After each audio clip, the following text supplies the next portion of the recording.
motorista kong mahal, oh. Mahal. Go. Oh. Pupunta po kami na Big C.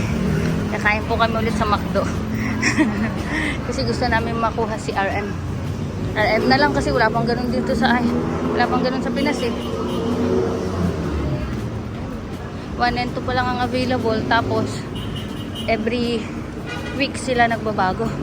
Next week iba na naman daw, so kunin na namin sa RM kasi yung 1 lang, mga BTS, yung 1 lang ang available.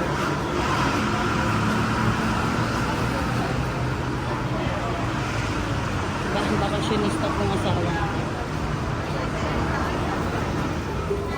Okay. Take out. Sawadika. Curry is number 1. Only available? Happy Meal. Yeah, Happy Meal number 1. You have number 2? Number 2 for hours. Sold out. Oh, ito lang ang available. Sold out. Yes. I have both. No, I don't like. It's okay. 2 like this. Yeah, this one. Yeah. Get 2. Yeah. 2 number 1. Yeah, 2 number 1. Okay. So let's make egg. So 2:30. Bilangin ko muna yung kaperahan ko.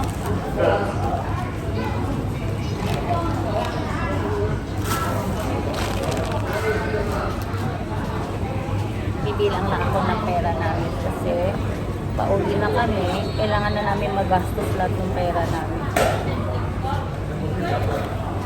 Wow! Kailangan namin ng points for mamaya kasi magpapatimbang kami ng maleta namin. So, I have to October 3rd and 4th week lalabas yan. Oh my god, so we have to go back here for that? Oh, next month na agad. Next month na agad? Oh my god. Send na natin siya sa Pilipinas. Hindi ko alam kung ano to. Who gave it to you? This is 7-Eleven. For? No, we will put it into my phone, into your phone, ha? We have to, that's from here. So, kailangan na namin bilangan yung kaperahan namin. You know what, habang nagtatabi ako ng pera, lagi kaming bumabalik. Yung sa Vietnam ko, nawala siya, so parang malabong bumalik kami. So, I will, treasure this. I want na maganda. Nagastos mo yung maganda? OMG. Sinama ko din yun. So, ilan na lang po ang pera na. Kaya lang pera natin. Lahat na yan, ha? Yeah. Nagtabi ka ba 20? 20 na tabi mo. Eh, di ba mo nandot na lang? Diba 20 lang. Tapos pamasahin natin magtabi ka. Yan. 1, 2, 3, 4, 5, 6. 6 na lang po pera. Magtabi ka ng 50-10 kasi dun sa vending machine ng patimbang, kailangan mo yung itabi. Wala na bang bariya dyan? Wala na. So, ito na lang po ang pera namin. Bibili na lang po kami ng sticky rice. Salamat.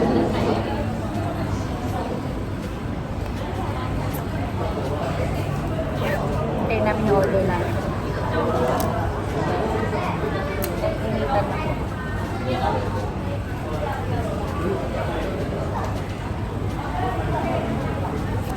Oh, why my... Oh, it's here na. Nag-McDo kami para lang talaga dito. Oh my God. Diba? Ito lang ang available nila. Let me open it. Uunahan ko na yung kapatid ko magbukas. Kasi ako talaga yung excited. Naki-curious lang ako dito sa kagustuhan niya.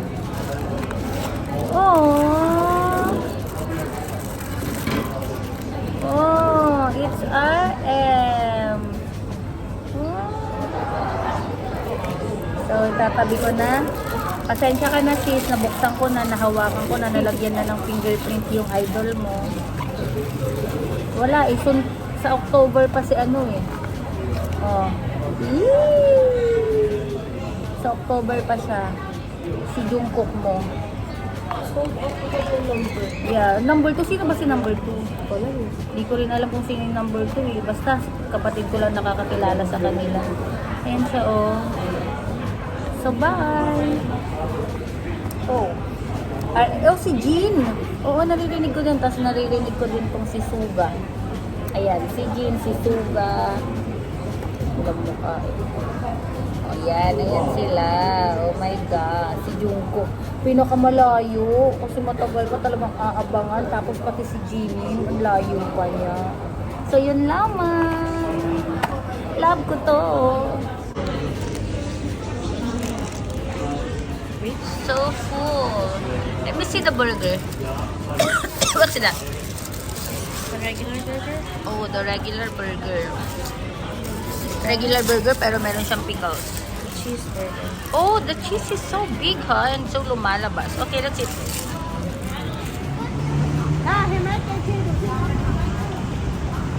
Dapat dito sa kandil ba? Ay, nakapangit pa rin niya mag-video. Ay, hindi talaga siya marunong.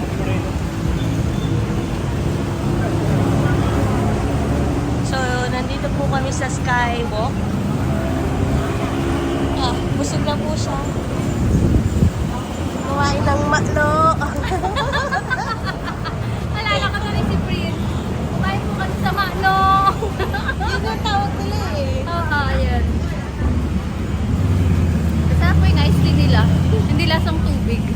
Yung tunaw na yung yellow, pero lasang iced tea pa din siya. Pumunta po kami sa Makno.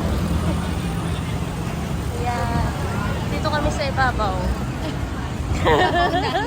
Ay, puting ilaw. Hindi ka na, bilisan mo. At yung bag mo na, sara nga po yung yan kaluman dito. Wow. Yan. Ayusin mo nga po. May tag pa. Tanggalin mo yung tag. Hayaan mo. Hayaan mo. Ipasok mo sa loob.